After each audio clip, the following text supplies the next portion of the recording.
Kwa majina naitwa Abraham Egino Mbunda, ndiye mstahiki meya manispaa ya Songea. Leo nilikuwa na kikao cha dharura baada ya kupata tangazo ambalo wananchi melisikia na limetengeneza sintofahamu, lakini namna tu ya uelewa wa tangazo lile. Nimekusudia kufanya marekebisho ya tangazo hilo na litatangazwa rasmi. Lengo ni kuboresha mji wetu, lakini kwa uelewa wa pamoja. Tangazo lile ukiliangalia kuna jambo la elimu.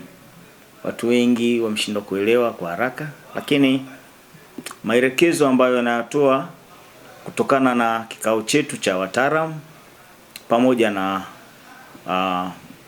msimamizi wa kampuni ambaye ni Basheba na madiwani baadhi pamoja na mwenyekiti ambaye anashughulikia mipango miji,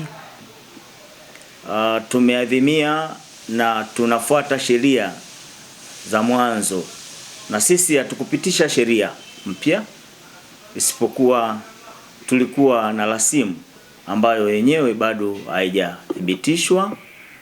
Na kama tunavyofahamu, kwa wale ambao mnajua sheria tunavyoweza kuzianzisha, ni lazima zikathibitishwe na waziri mwenye dhamana.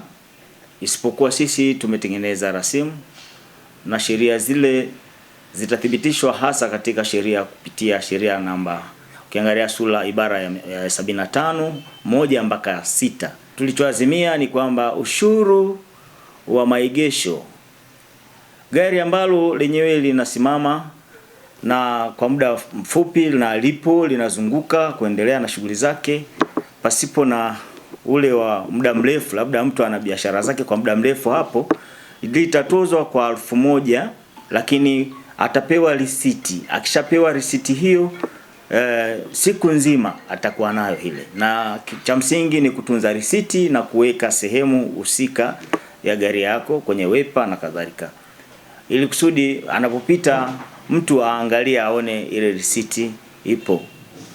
Lakini pia kwa wale ambao wanasimama na wanaweka sehemu zao za biashara kwa muda mrefu, watatozwa kwa shilingi 1500. Ndiyo sheria ambayo ipo toka mwanzo. Kwa hiyo hakuna kitu kigeni. Lakini pia tumezungumzia swala la kuskani gari. Napo pia tumetoa maboresho kwa sababu mji wetu ni tofauti na miji mingine. Mabadiliko ya miji inahitaji sana hekima na kuona watu kwa pamoja wanapata uelewa wa namna gani. Kwa hiyo niwatake radhi sana wananchi kwa mkanganyiko huo. Mabadiliko yanapotaka kutokea lazima kuwepo na mkanganyiko, lakini muwe na imani mji wetu utakuwa salama na tozo litatozwa kwa mujibu wa sheria zilizopo, sio kwa ajili ya miemko ya watu. Jina naitwa Festo Tadei Mlelwa, ni mwenyekiti wa mipango miji manispaa yetu ya Songea. Ni jambo ambalo limeleta mtafaruku kidogo dhidi ya wananchi pamoja na sisi kama madiwani, lakini pia wataalamu wetu hususan mamlaka husika. Tuna kila sababu, kwanza tumewataka kwanza watoe elimu, mzabuni atoe elimu kwa pindi vijana wake wanapofanya yale majukumu, atoe elimu kwa wananchi. Kwa mfano, labda gari limepaki eneo la sokoni, kwanza yule ambaye anatoa huduma ampe utaratibu kwamba gari hii kama unaiacha kwa muda mrefu hapa, kwa maana ya kutwa nzima, basi hakikisha unatoa risiti, unapata risiti ya shilingi 1500, unalipia shilingi 1500 na unapata risiti, ili mtu mwingine asije akakubuguzi au mfumo usije ukakusoma tena wakati tayari umeshatoa. Lakini jambo la pili, kwa yule ambaye anakuja na paki na anaondoka, basi itampasa atoe shilingi 1000, na yule kwa sababu sio mtu wa kutungamana sehemu moja, basi itamsaidia 1000 iweze kumsaidia kwa kutwa kwa maeneo yote ambayo atakuwa anapita.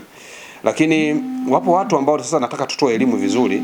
Wapo wananchi ambao wenyewe wanaamini kwamba akiweka gari yake point X, kwa mfano labda eneo la sokoni, yupo tayari kuondoka na asionekane, akiamini kwamba kutoonekana kwake basi itamuia wakati mzuri yeye kutokutana na tozo hizo au swala la maegesho, ushuru wa maegesho.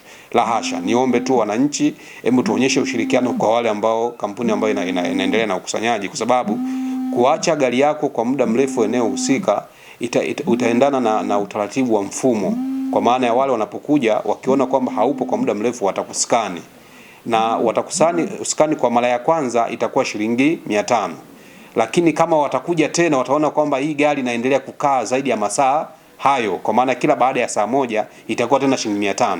Kwa hiyo kwa kutanzima ina maana kwamba itakusoma shilingi 6000, kitu ambacho sio tarajio lako. Kwa hiyo ni vyema ukachukua utaratibu wa kuweza kuonekana na kuweka utaratibu, kama gari yako nataka ikae kwa muda mrefu, basi utoe shilingi 1500 kwa kutanzima ili uepukane na gharama ya shilingi 6000. Lakini pia inakupasa sasa wewe utoe shilingi 1000 kama ni mtu ambaye utakuwa na vituo mbalimbali, kwa maana vituo tofauti tofauti. Kwa hiyo tutoe elimu kwa wananchi kwenye jambo hili. Inawezekana watu tusio na uelewa wa pamoja, lakini tunapozungumza hapa tunamaanisha kwamba tuonyeshe ushirikiano ili kuweza kupata haki ambayo wewe ulitakiwa uipate.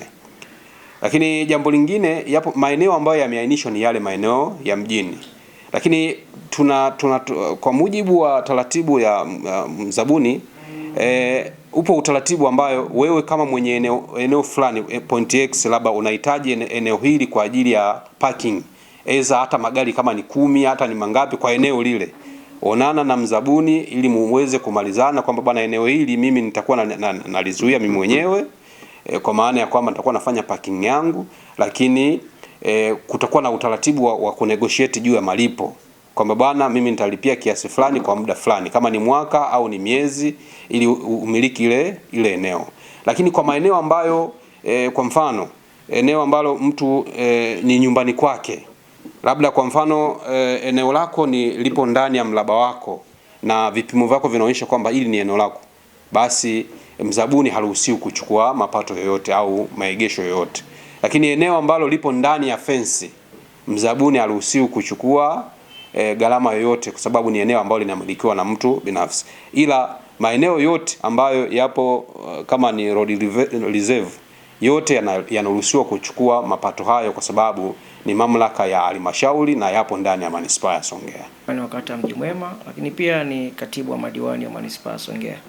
Tulikuwa na vikao toka jana na leo baada ya kupata maelezo lakini na changamoto ya wananchi juu ya msimamizi ama mzabuni ambaye tulimpa nafasi ya miezi miwili kwa ajili ya makusanyo katika maeneo yetu. Kwa ujumla kulikuwa na sitofahamu baada ya tangazo ambalo lilikuwa limetoka kwa wananchi, namna ambavyo lilikuwa limejeleza. Tangazo limejeleza kabla ya risali moja watatozwa shilingi 1000 na baada ya risali moja watatozwa 1000. Tangazo hili lilikuwa limetoka kimakosa kulingana na namna ambavyo yeye tulivyokubaliana kwenye baraza. Kwenye baraza tulikubaliana mapato ya manispaa yatatozwa kwa shilingi 1000 kwa risali moja ndani ya manispaa ya Songea, lakini kwa 1500 kwa wale ambao ni wafanyabiashara wana maeneo yao, na wale ambao wanataka kuweka reserve basi watakutana na mzabuni ili waweze kukubaliana.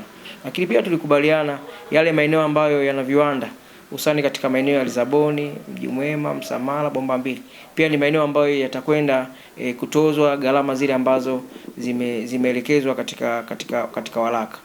Lakini cha msingi zaidi ambalo pia tunataka tutoe taarifa kwa wananchi, kuna mfumo mpya ambao upo, mfumo wa kuskani. Mfumo huo unaskaniwa risali moja baada ya wewe kukaa katika eneo lile bila kuonekana, na mfumo huu unafanyika katika maeneo mbalimbali.